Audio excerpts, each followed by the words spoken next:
안녕하세요. 좌포의 부동산 경매 필살기 김종석입니다. 시청자 여러분 잘 계셨습니까? 오늘 또 지난 방송에 이어서 세 번째 방송을 하겠습니다.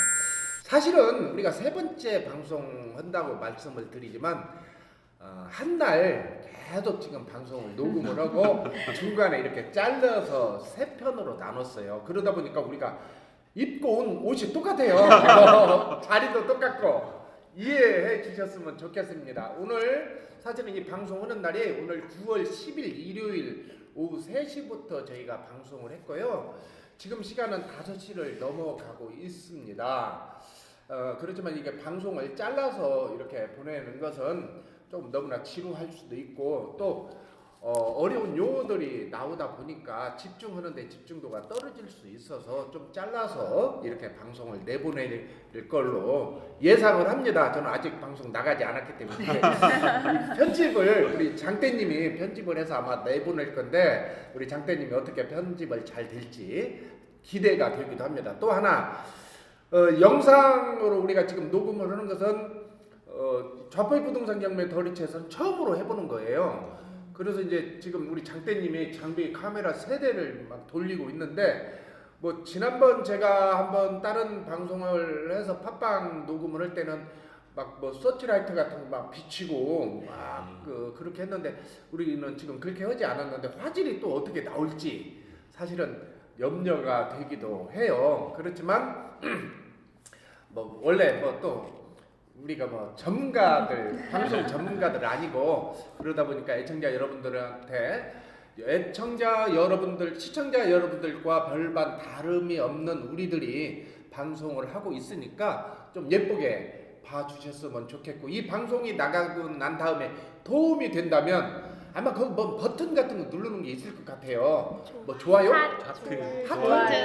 뭐 그런 것도 좀 한번 눌러 주면 어떨까요? 네. 왜 그러니 제가 이 방송을 하는 이유가 투자자들만을 위한 지금 방송이 아니고 부동산을 통해서 재테크를 해보고자 하는 아니면 실거주자들은 어떻게 할까 망설이는데 사실은 이렇게 실거주자들 지금 오늘 방송 패널로 참석한 사람들 중에는 30대 제가 50대 그 다음에 크로봉님이 40대 우리 1등급님이 30대 그 다음에 난타님이 20대 이렇게 20대에서부터 50대 또 실거주를 가지고 있는 저하고 우리 1등급님은 실거주가 있고 우리 크로봉님은 부모님하고 같이 살고 있고 그 다음에 우리 난타님은 전세로 지금 살고 있는 젊은 부부이다 보니까 분포가 다양해서 다양한 이야기를 들을 수 있지 않을까 그런 생각이 들어서 방송 듣고 저 초짜들이 나와서 방송을 해 그렇게 생각하지 마시고 한번 같은 공감대를 형성하기 위해서 방송을 하니까 예쁘게 봐주시고 좋은 느낌이 좋다 한다면 좋아요 뭐 하트 네, 좋아요. 그거 눌러줘 보시기 바랍니다. 그러면 지난번에 이어서 파리 대책에 대해서 마지막으로 오늘 세 번째 방송을 하겠는데 그 방송을 한번 진행해 볼까 합니다. 이제 지난번에 이제 방송에서 끝 부분에 대출에 대한 여러 가지가 이야기가 있었는데 그 부분에 대해서 그러면은 우리 난타님 같은 경우에 이제 실거주 우리가 첫 방송 때 며칠 전에도 갔다 왔다. 투기 과일 지역으로 선전된 지역을 갔다 왔는데 그 전에는 피가 뭐 5천 붙었는데 지금 제로피 물건이 나왔다 그런 얘기 했잖아요. 나왔어요. 그렇다면은 난타님 같은 경우는 결국 그거 대출 없이 갈 수 있나요? 그래도 대출을 껴야 돼요, 저희는. 근데 사실은 지금 전세로 살고 있기 때문에 전세금이 있을 거 아니에요. 네. 그게 종잣돈일까요? 네네네. 그 돈은 지금 빚이 하나도 없는데 저희가 조금 서울 쪽으로 진출을 하려다 보니까는 저희가 갖고 있는 종잣돈보다 더 대출을 받아야 되더라고요. 그래가지고 대출을 싸게 받아가지고 그쪽으로 가볼까 하고 있습니다. 그러면 갈 수 있을 것 같아요. 네, 저희는 이미 음. 피가 5천이었었으니까는 이미 5천만 원은 벌고 들어가는 거잖아요. 아. 그렇게 좋게 생각하면은 이렇게 좋은 지역을 그만큼 싸게 저희가 갈 수 있으니까는 네. 가려고 지금 확정 거의 지었고. 아. 그럼 제가 첫 방송 때 그 지역을 물어본다고 했는데 물어보면 안 되겠네. 왜냐면 네, 이 방송 듣고 누가 가서 경쟁자가- 그거 와? 아, 안 돼요. 올라가면 안 돼요. 거기가 지금 부동산이 되게 한가하기 때문에 네. 누구든 아. 오면은 가격이 협의가 될 것 같아서 네. 네, 제가 지금 눈여겨보고 있으니까 보호를 해주세요. 보호를 해주시길 바랍니다. 그런 게 저 시청자 여러분, 지금 부동산 시장이 이렇게 움직이고 있다는 거 한번 짐작해 보시기 바랍니다. 현장에 가면은요 부동산이 굉장히 한가합니다. 투자한 것 예. 뭐 최근에 1등급님도 부동산 다녀와봐. 1등급님이 다녀온 동네는 안 그럴 것 같은데? 아니요, 저도 이제 저 실거주로 들어갈 곳을 이제 눈여겨보고 아파트를 이제 콕 집어가지고 지금 부동산 사장님과 이제 거의 이제 친해졌어요. 예, 이제 갈 때마다 뭐 음료수나 뭐 빵이나 이런 거 사가지고 가면서 우선 저희가 이제 콕 집어서 이제 아파트를 집었잖아요. 그 다음에 해야 될 게 저는 중요한 게 지금 같은 시장에서는 그쪽 아파트에도 이제 부동산들이 여러 개가 있는데, 그죠. 예, 그 중에서 제가 여러 군데 이제 다녀보고 이 사장님이면은 이제 좀 투자 마인드가 있다고 생각하는 사장님 한 분을 골라서 이제 그쪽에다가 방송 용어인지 모르겠는데 몰빵을 하거든요. 다녀오면. 네. 그래서 이제 시간 날 때마다 와이프랑 자주 찾아가요. 그런 이유가 뭐냐면 이런 시장이 안 좋을 때 따지고 보면은 이 부동산 사장님들조차도 노트에 투자자들 순위가 있거든요. 그죠. 그 부동산 사장님이 뭐 좋은 매물이 나오거나 매물 나올 때 전화를 주는 순위가 있는데 그 순위를 저는 이제 올리려고 자주 찾아뵙고 선물도 드리고 하거든요. 그래서 어저께 처음 말씀드리는데 어저께 이제 한 호가 이제 올렸던 매물 중에 2천만 원이 빠져갖고 나온 거를 저한테 연락을 주시더라고요. 근데 아직까지는 이제 대출이 조금 규제되고 9월달 이제 가계부채 종합대책 뭐 10월달로 지금은 미뤄졌지만 그게 이제 어떻게 될지가 우선 이제 지켜봐야 되니까 사장님한테는 먼저 이제 연락 주신 거는 고맙다. 하지만 내가 이런 상황이니까 조금만 더 지켜보겠다. 그래서 제가 이번 주 내로 시간 될 때 와이프랑 점심 때 찾아뵐 테니까 식사를 한번 하자. 이래가지고 꾸준히 이제 부동산 사장님들과의 유대 관계를 이제 좀 형성하려고 노력을 하고 있는 지금 단계예요. 근데 지금 1등급님이나 란타님이나 이제 집을 살려면 사실 전세금이 있다 하지만 네. 그래도 대출을 껴야 하는 상황인 거잖아요. 그렇죠.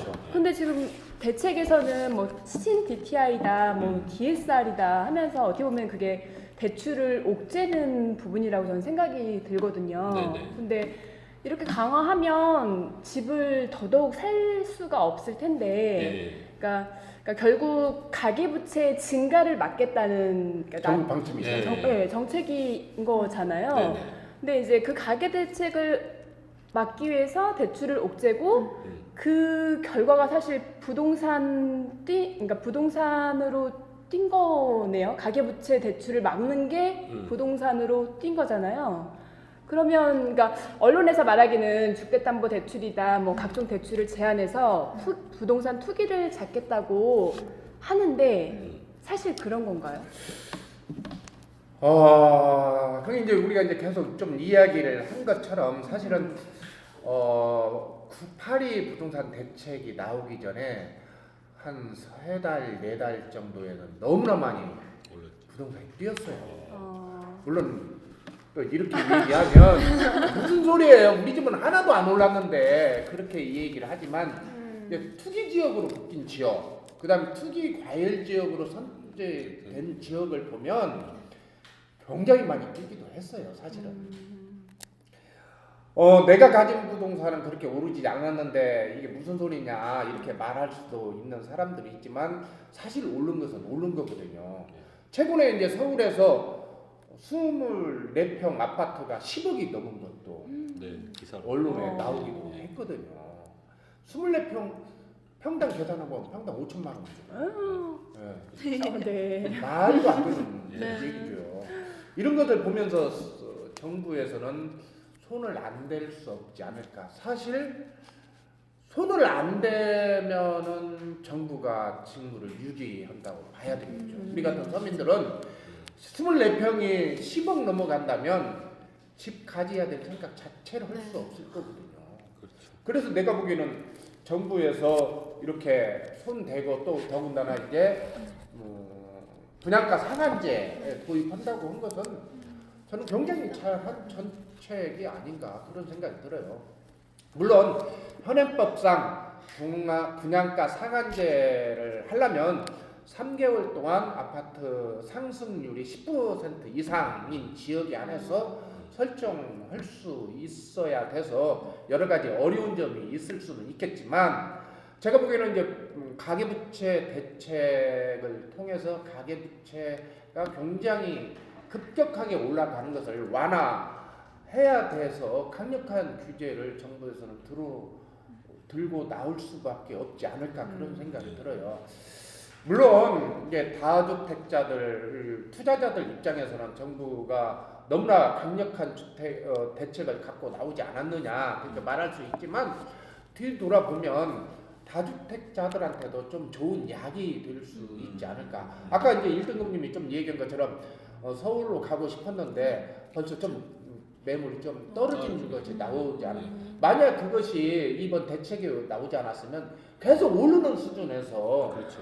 분위기상 집을 또 사야 되는 상황이 생길 수 있어서 어떻게 보면 감당하지 못한 수준의 주택을 소유할 수도 있을 것 같거든요. 그래서 제 생각에는 시기적절한 대책이 아닌가 그런 생각이 들고요. 또 내년에 내년이 아니라 그동안 재건축, 재개발도 너무나도 그 분양권이 상승되어 있기 때문에 사실은 그것이 로또가 될 수 있는 상황. 물론 지금 대책이 나온 것만 봐도 이것도 로또가 될 가능성이 있기는 하지만 이것도 나름대로 풀어나가야 되고 전체적으로 부동산 시장 안에서 보면 너무나도 과열된 것은 사실이거든요. 그래서 이제 지금 분양가 상한제가 들어서서 일반적으로는 부동산 시장을 잡기는 했지만 또 부작용이 없지 않아 있을 수 있어요. 왜 보니 시세 대비 85%로 분양을 하다 보면 나중에 그것이 로또 아파트 여유 있는 사람은 그거 한번 도전해 보세요.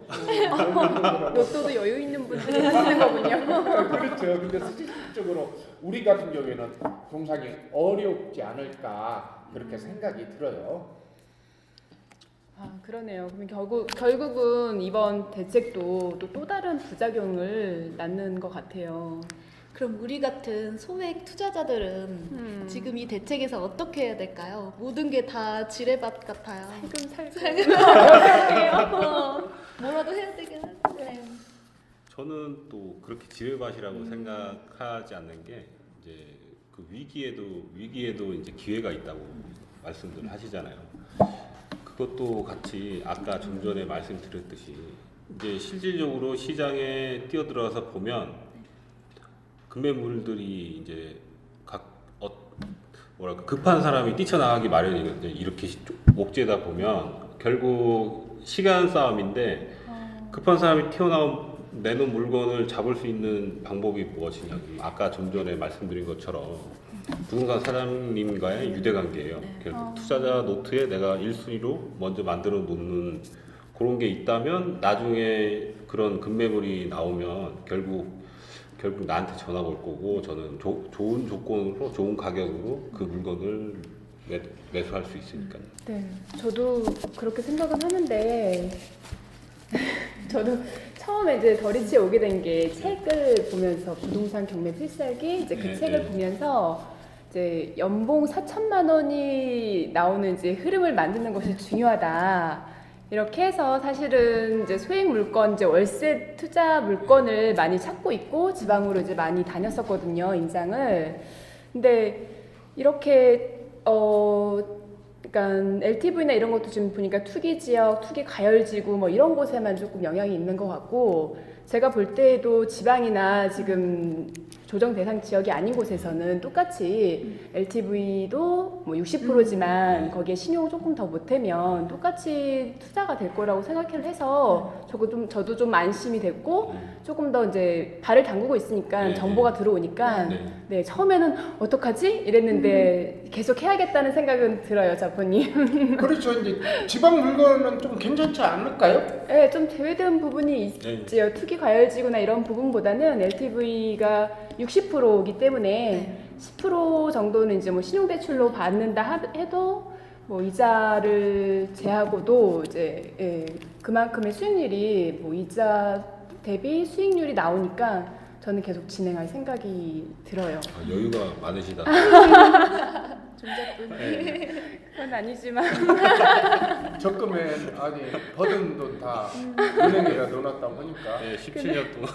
아, 네. 근데 저는 돈이 이제 조그만 종잣돈을 좀 써서 하는 거기 때문에 사실 뭐 이렇게 막 부산하고 막 수도권에 너무 대책이 집중되어 있기 네, 때문에 네. 저는 좀 이런 부분은 네. 좀 피해야 되지 않을까라는 생각이 들고요. 저는 조금은 월세 세팅을 먼저 하는 게 맞다고 생각이 드는데 우리 란타님은 저도 이번 여름 휴가 때 임장 겸 휴가로 2박 3일간 저기 지방에 내려가서 잡은 물건이 하나 있거든요.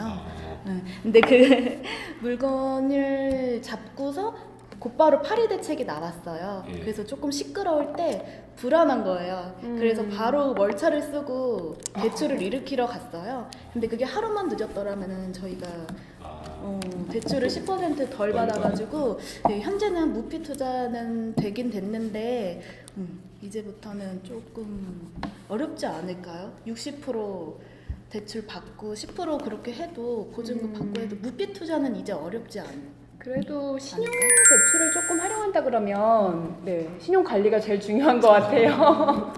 신용 관리를 잘하면 무피도 가능한 물건도 찾을 수 있을 것 같아요. 제가 최근에 한 1개월, 2개월 전에 이렇게 지방을 다녔었거든요. 근데 그때만 해도 물건이 없었어요. 네. 제가 여기는 꼭 해야겠다라는 곳이 있었는데, 근데 거기도 영향을 받나 보더라고요. 그러니까 파는 물건으로 1순위가 된 건지는 모르겠는데 물건이 나오면서 제가 생각했던 금액대로 나오는 거예요. 그래서 지금 조금은 룰루랄라 좀 춤은 추고 있긴 한데, 그러니까 그런 걸 봤을 때 저도 조금 기회가 오지 않나라는 생각을 하고 있어요. 그 물건 잡았어요? 네, 좀 진행 중입니다. 더 깎으려고 그랬지. 욕심이 끝이 없더라고요. 또 상황이 이렇다 보니까 그쵸. 그때는 부동산 사장님께 말씀드렸거든요. 그 금액만 되면 저 분명히 합니다. 이랬는데 또 제 상황이 또 그러니까 물론 저도 신용대출 또 받아야 되니까 그러다 보니까 또 한 번 말씀을 드렸죠. 그랬는데 이제 그쪽에서도 약간 이제 급하게 팔아야 되는 입장이라서 그런지 네 기회가 올 것 같아요. 네. 그럼 그 지역은 실거주는 아니시니까 네. 말씀해 주셔도 되겠네요. 안 하겠지. 안돼요. 아직 제가 월세 세팅 4천만 원이 안 돼서 네 세팅한 후에 제가 공개하도록 하겠습니다. 그때 이제 코로롱님도 여기 4월달에 왔잖아요. 네. 오고 난 다음에 일단 물건 하나 월세 세팅을 했잖아요. 네. 그건 얼마에 사셨죠? 그거는 산 금액이. 네, 산 금액이 네, 6,800이거든요. 그러니까 네. 실거래가 거의 7,800까지 찍힌 거예요. 그러니까 네. 최저가가 7,800까지 찍힌 물건이었는데 제가 이제 6,800으로 네, 사게 됐어요.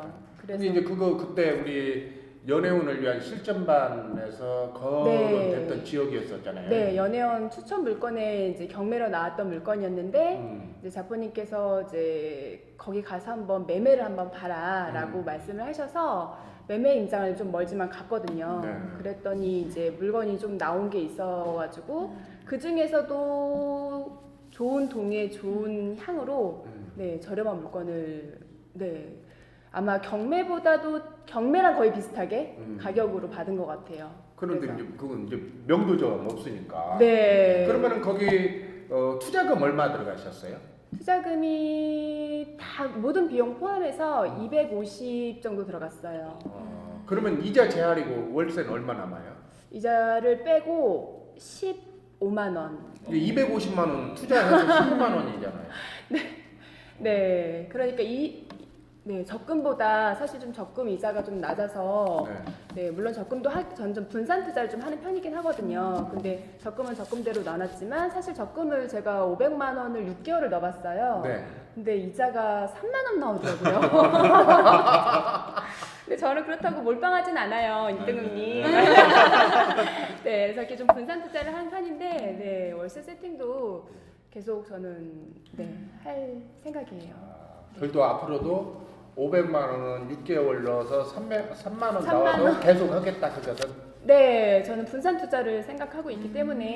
그러면 그 500만 원을 네. 저를 주시고 제가 6만 이자를 원씩. 뭐 제가 네, 10만 원 이자를? 드릴게요. 10만 원. 저랑 거래를 하시죠. 아, 네, 좀 생각을 해보도록 할게요. 뭐야 1등급이면 좀 못 믿으니까. 네, 자꾸님. 네, 제가 조금 더 배워서.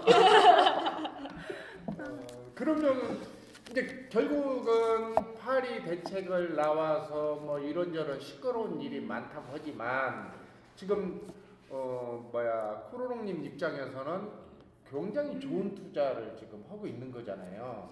그게 이제 욕심을 버리니까 가능할 것 같아요. 왜 그러니 나는 월세도 잘 받고 그 다음에 막 매도 차익도 많이 남기고 그러려면 그런 물건 어려울 것 같아요. 그쵸. 근데 1등급님도 이번에 이제 제가 새로운 책 나와요. 네.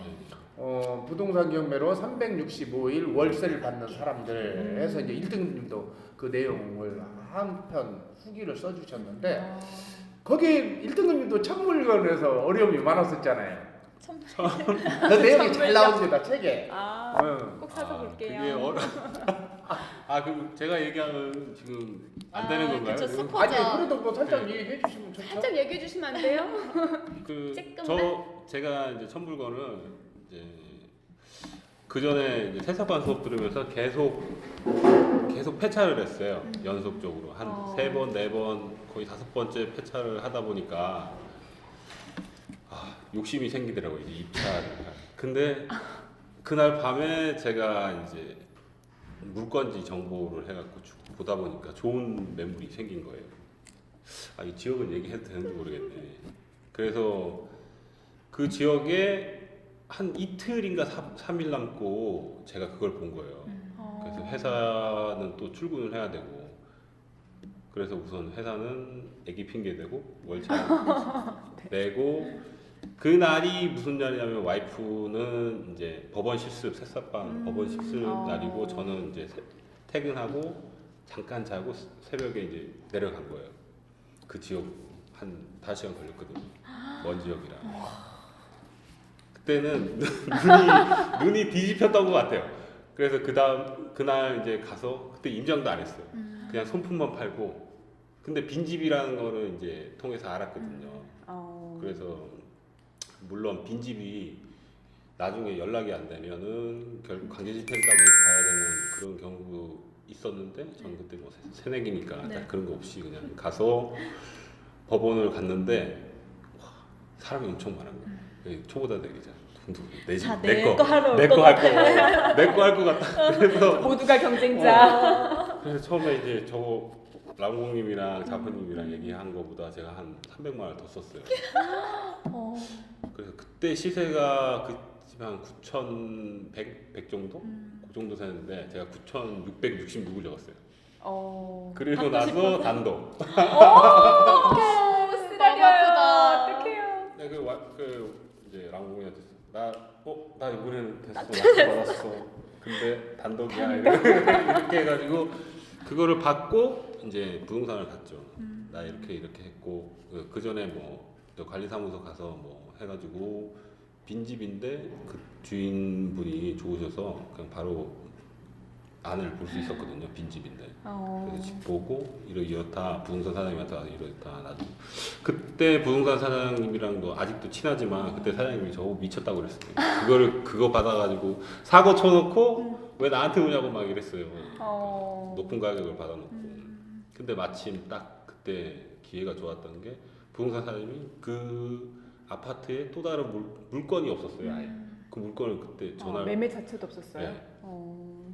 그래서 거기를 자기가 이제 딴 투자자들한테 이제 사진으로 보여주기 전에 갈 건데 사진 찍으러 같이 가겠냐고 그래서 그 따라가지 뭐 이러고 갔다가 어떨결에 그 집도 이제 잡게 됐어요. 그래서 하루 만에 낙찰한 게 어머. 매매한 게 쌍방울이라고 그렇게 막 표현하시더라고요. 오. 그래서 그거는 9,400. 경매보다 더. 그래가지고 저렴하게. 예, 그래가지고 이제 부동산 사장님하고 그날 받고 해가지고 지금 생각해 보면 그때 그 물건이 이제 저한테 월세로 이제 꾸준히 들어오고 그 다음에 아직까지 시세 차익도 제가 팔면은 시세 차익도 날 수 있는 이 물건이네요. 월세로 투자한 물건인데 시세 차익도 보고 월세도 얻는 그런 물건이 됐어요. 그런 물건이 있네요. 처음은 다 그렇게 시작하나 봐요. 근데 처음에가 참 경매로 욕심이 나니까는. 낙찰이 여러 번 떨어지다 보니까 이제 딴 거 아니고 입찰 욕심, 그 낙찰 욕심이 생긴 거예요. 입찰보다 낙찰 욕심이 생겨가지고 그런 식으로 해서 근데 지금 생각하면 참 무식이 용감하다고 지금 보면은 결과론적으로 네, 보면은 이제 잘 아직까지는 됐네요. 좋은 지금도 2개 다 갖고 계시는 네네. 거예요. 거울 많이 올랐어요. 그러니까요. 월세에다가 시세 차이까지. 와. 그 시절이 잘 만났지. 시절. 근데 이제 뒤집어 보면 사실 그때 부동산 투자하는 사람들도 그렇게 많이 오르잖아요. 정부에서는 계속 군부를 뗐지만 불안해서 잘 오지 않았지. 그랬는데 그때 이제 둘이 다 내가 저 사람들 보면 참 눈물 나요. 우영군이 아이들 둘이 다 세습번호 지금 거기하고 똑같잖아. 네, 난탐내하고 비슷해요. 똑같은데 거기는 시집이 가깝기라도 하지. 네. 여기는 전부 다 멀어. 멀어서. 친정도 멀고 시집도 멀고 그래서 더군다나 여기는 화요일 저녁반만 들었거든요. 근데 아이들 때문에 올 수가 없어서 그 추운 겨울날 눈은 온 12월 달인가 12월부터 1월 달까지. 그러지 그 고생을 해서 다녔는데 첫 물건 가서 낙찰 받았는데 확 높게 질러버리가지고 단독으로. 근데 그것이 지금 이제 시세 차이 아마 이제 그게 또 터닝 포인트가 되지 않았을까? 네, 그거를 계기로 이제 투자의 세계에 접어들었으니까 저도 참 좋았던 것 같아요. 지금. 그런 게 이제 시청자 여러분 이렇게 지금 생각하기 그렇게 이 방송을 들으면서도 이제 부동산이 어려울 거니까 나는 그냥 포기하고 아니면 좋을 때를 기다려야 되겠다 그렇게 하는데요. 투자는 좋을 때 나쁠 때가 없어요. 항시 지금 아까 이제 이렇게 다른 분들이 얘기했지만 쿠로롱님도 얘기했고 난타님도 얘기했고 1등급님도 얘기했지만 결국은 며칠 전에 가격이 높았던 것이 지금 가격이 조정이 됐잖아요. 네. 그러면 또 타이밍이란 말이죠. 나쁜 시절에서도 타이밍이라고. 근데 여기에서 또 더 조정을 받고 싶어 올라오잖아요. 그래서 지금 쿠로롱님 바로 콜 안 하잖아요. 네. 그러면 결국은 싸게 매입할 수가 있고 좀 시간이 지나면 그것이 또 시세 차익도 가지고 올 수 있어서 제가 보기에는 지금 이렇게 뭐 불안해하지 말고 지금 이렇게 준비를 더 하시면 어떨까 그런 생각이 들어요. 어떻게 이제 난타님 여기 왔는데 네. 봄에부터 왔잖아요. 네. 근데 어떠셨어요? 저희는 되게 많은 꿈을 갖고 왔는데 사실은 이번 파리 대책으로 저희 부부의 MCI를 다 못 써서 아쉽기는 해요. 아쉽기는 하지만 저희 이렇게 어려운 환경 속에서도 계속 투자를 할 수 있다는 게 스스로가 되게 뿌듯하고 칭찬하고도 싶고 역사잖아요. 난 이 시대에도 해서 살아남았다. 큰 수익을 하는 것보다 꾸준히 하는 게 더 저랑 신랑은 더 중요하다고 생각하기 때문에 기죽지 않고 계속 손품 발품 팔아가지고 열심히 월세 세팅도 하고 욕심내서 또 시세 차익도 날 수 있는 거 물건을 많이 찾아보고 싶어요. 근데 이제 오늘 그 아이는 네. 오늘 아침에 어. 시댁에다가 맡기고 저희 네. 신랑은 또 오늘 일 보러 가고 저 혼자 기차 타고 왔어요. 그렇죠. 네. 왔죠. 네. 기차 타고? 기차 타고. 그러면 시집의 아이를 시댁의 아이를 맡기는데 네. 시댁 어르신들이 이거 알아요? 투자하는 거?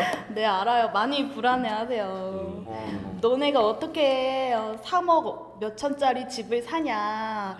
지금 집값이 이렇게 떨어지는데 그런 거 사면 안 된다. 엄청 부정적으로 많이 생각하세요, 정말로. 그래서 저희 신랑은 그래가지고 아예 아무 말도 말씀을 안 드려요, 우리 시부모님들한테. 그러니까 부모님들은 더 걱정이 커지는 거예요. 그래서 제가 말씀을 드려요. 저희 선에서 할 수 있는 것만 하고 저희는 큰 이익 안 바라고 그냥 얼마를 넣어서 이 정도만 받을 수 있을 정도로만 하니까 너무 걱정 마시라고 계속 설득 중에 아직도. 그러면 첫 번째 물건, 두 번째 물건 네. 했었던 것도 말씀드렸어요? 네네네, 다 말씀드렸어요. 수익률 이렇게 나온 것도? 수익률도 네. 아, 저희 시부모님도 지금 월세를 받고 계시는데 그런데도 부정적으로 생각하세요.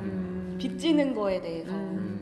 그래가지고 저희가 많이 시부모님의 MCI도 쓸 수 있을 정도로 많이 꼬셔가지고 많이 넓혀야죠. 그럼 크로롱님은 네. 어떻게 부모님하고 같이 살면서 네. 이거 투자하는 걸 아세요? 네, 아세요. 음. 네, 알고 계시는데 처음에는 이제 부정적이죠. 왜냐면 물론 잘하면 좋지만 이게 안 될 때는 사기를 당하지 않을까, 아니면 집값에 너무 빚을 져서 너무 많은 빚을 져서 사는 거는 무리가 아니냐, 뭐 이런 말씀도 하시고 하시는데, 지금은 이제 제가 이번에 하나를 하고 이제 그거에 대해서 말씀을 드렸더니, 그러니까 조금은 이제 그래 네가 잘 알아서 판단하고 잘 정보를 이제 뭐 접합해서 잘 하겠지라고 조금 믿어주시거든요. 근데 그런데 또 이제 처음에는 이제 처음 제가 시작할 때만 해도 분위기가 그래도 괜찮았어요. 그쵸? 막 이제 4월 달에는 모두가 부동산 시장이 좋아지는 시기였는데 사실은 지금은 이제 전체적으로 다 부정적인 얘기만 들리니까 부모님이 또 걱정을 하시죠. 혹시나 고봐라 이러지 않냐 막 이렇게 좀 약간의 이제 보이는 것만 딱 그것만 말씀하시니까, 그렇지만 엄마 다 하나하나의 개개인의 성향이, 사람도 성향이 있듯이 부동산에도 개개인의 다 성향이 다르고 입지마다 다르고 다 달라 라고 말씀드렸음에도 불구하고 방송에서 갑자기 집값이 떨어졌더라 이렇게 말을 해버리면, 그러니까 전체가 다 떨어진 줄 알아요. 네, 그런 걸로 이제 어머님, 아버님, 엄마, 아빠는 다 그렇게 생각을 하시니까. 근데 저도 이제 그거에 대해서는 이제 조금은 차근차근 말씀을 드리려고 하지만 다 이해해드리기는 조금 어려운 것 같아요. 시청자 여러분, 이렇게 투자를 하면서도 아직 내 옆에 있는 사람들은 반대하고 있습니다. 반대. 그러면서도 왜 이 사람들은 이렇게 투자를 계속 할까요? 이분들 미래를 아무도 책임져 주지 않기 때문에 그래요. 지난번 방송에서 우리 크로롱님이 100세 시대라는 얘기를 했습니다. 아니 100세 시대가 아니라 80세 시대만 산다 하더라도 정년이 단축이 되고요. 그 다음에 또 하나는 노동을 통한 수입으로만은 내 노후를 책임질 수 없기 때문에 그렇습니다. 특히나 가진 것이 별로 없는 분들은 한 번 잃으면 다시 일어날 수가 없어요. 그래서 주식을 통해서 돈을 버는 사람도 있지만 또 어려울 수 있어서 이 사람들도 리스크를 감내하고 투자의 세계에 들어왔고, 지금 저는 금방 크로롱님이 얘기한 것처럼 굉장히 그 안에 숨어있는 답이 있다고 생각해요. 모든 사람들이 불안해. 그래서 다 안 해. 그러면 정답은 뭐냐면 나도 안 해야 돼. 그게 정답이에요. 모든 사람들이 생각하는 것. 근데 투자는 역발상이 필요합니다. 그 안에 수익이 있어요. 애청자 여러분, 그것을 한번 생각해 보시기 바랍니다. 그러면 끝으로 우리가 이제 3번에 걸쳐서 방송을 했잖아요. 우리 시청자 여러분들에게 한번 한마디씩 한번 해봤으면 어떨까 그렇게 생각합니다. 우리 1등급님부터 한번 얘기해 볼까요?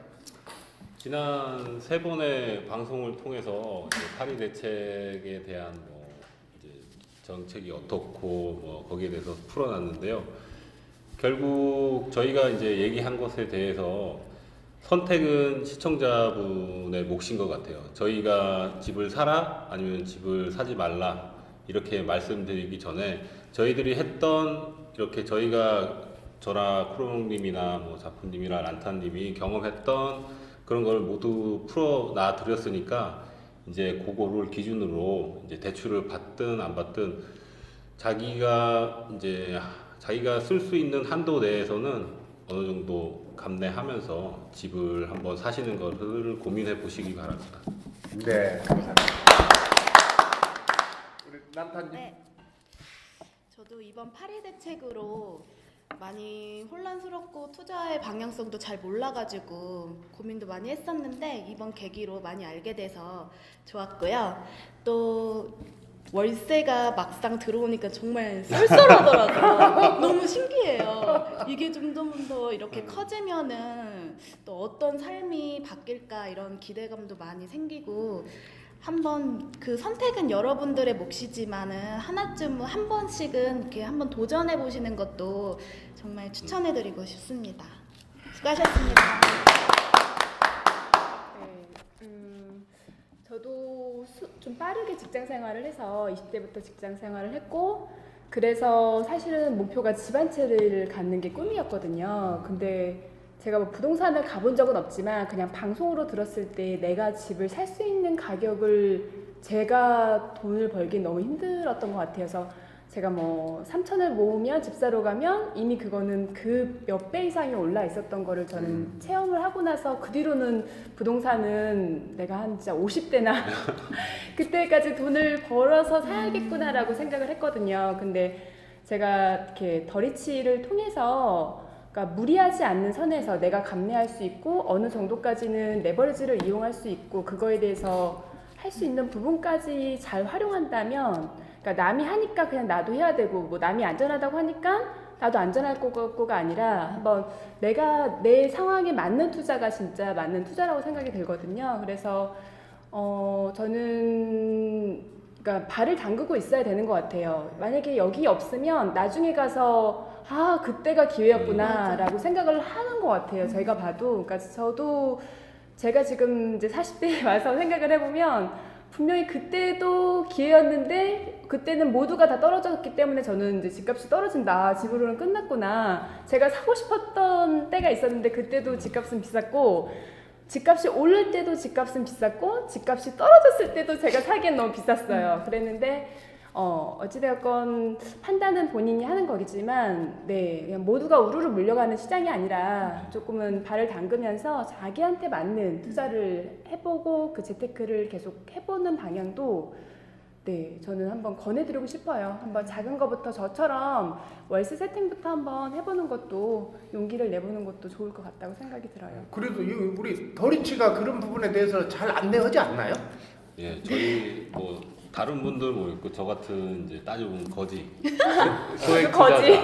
소액 투자자한테는 제일 알맞는 카페인 것 같아요. 저도 추천드리고 싶습니다. 시청자 여러분, 이렇게 3번에 걸쳐서 파리 대책에 대해서 말씀을 드렸습니다.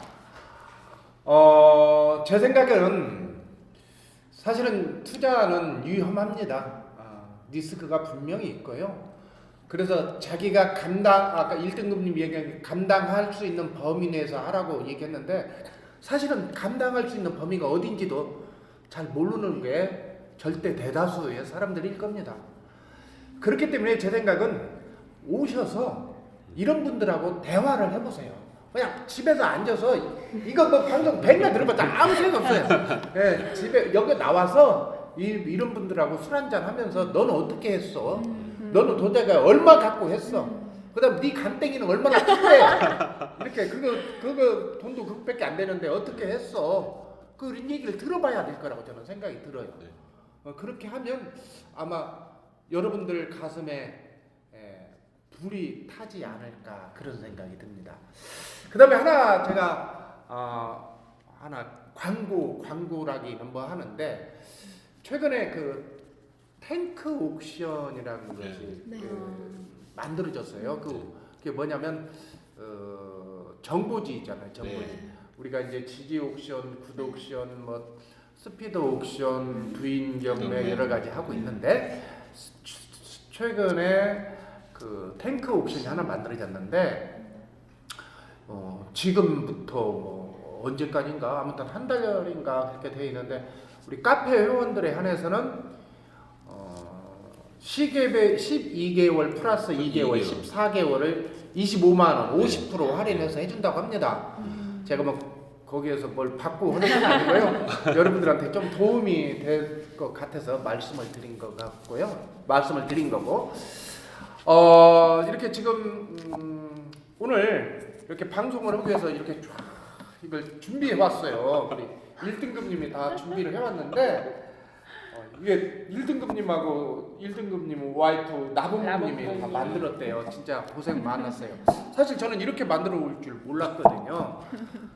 그래서 진짜 먼저 감사하다는 얘기를 드리고 싶고, 또 지금 얼굴을 보이지 않지만 우리 장대님 카메라 3대를 돌리면서 이 방송 녹음을 하고, 녹음으로 끝나는 게 아니고 이제 집에 돌아가서 이거 다 또 편집해야 될 것 같은데, 이렇게 우리 장대 감독님한테 박수 한번. 감사합니다. 원래 이제 장대님은 웨딩 촬영을 해요. 그래서 혹시 여러분 결혼을 앞둔 분들이 계신다면 장대님한테 부탁하시면 아마 촬영을, 고급 웨딩 촬영을, 비디오 촬영 그걸 아마 해줄 겁니다. 아마 더리치 카페 팔면서 부탁을 한번 해보면 어떨까? 어떻게 장대님 그렇게 잘 해줍니까? 말로 해봐요, 말로. 네, 좋습니다. 더리치 할인 있습니다. 더리치 할인. 더리치 할인 해준다고 합니다. 자, 그렇습니다. 시청자 여러분, 지금은 혼란의 시기입니다. 혼란의 시기는 모두 다 피해 가야 되는 것은 분명한 사실입니다.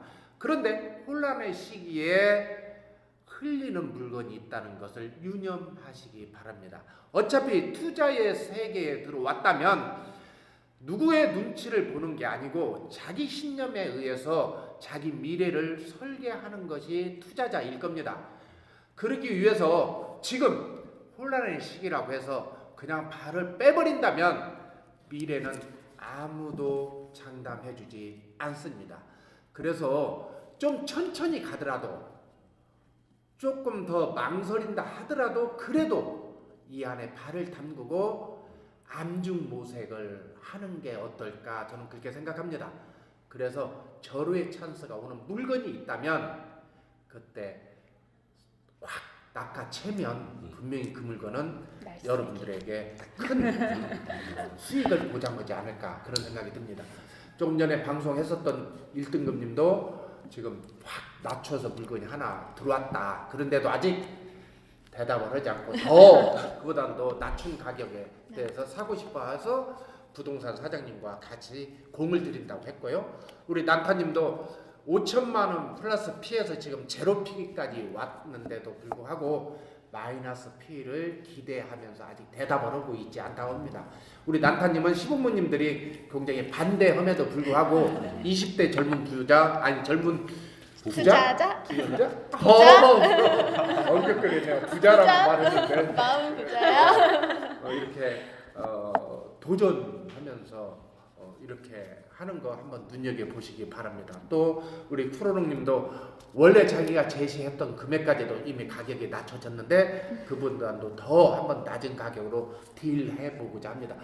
이렇게 하는 사람들이 투자자입니다. 그렇게 하고 이렇게 노력할 때 이미 뭐 난타님이야 좀 나이에 비해서 좀 빠르기는 하지만 쿠로롱님이야 지금 적절한 나이대에 투자 세계에 들어왔지만 또 본인이 생각할 때는 또 늦었다고 생각할 수 있는 나이이지만 그래도 지금 시작했다는 것은 천만다행이고, 그런데 지금 시장이 불안하다고 해서 지금 멈춰버리면 아까 쿠로롱님이 얘기한 것처럼 45 넘어서 47 돼서 시작한다는 보장이 없다. 저는 그렇게 말씀드리고 싶습니다. 분명한 것은 혼란의 시기에 기회가 온다는 거. 파리 대책이 발표되어 있는데 이 대책은 다주택자를 때려잡으려고 한 것은 절대로 아니다는 거. 더군다나 실거주 무주택자들에게는 기회를 주고자 하는 정부의 메시지가 있다는 거 꼭 유념하셔서 한번 도전해 보시기 바랍니다. 긴 시간 동안 이렇게 수고해 주신 여러분들 고맙습니다. 이걸로 마치겠습니다. 수고하셨습니다. 감사합니다.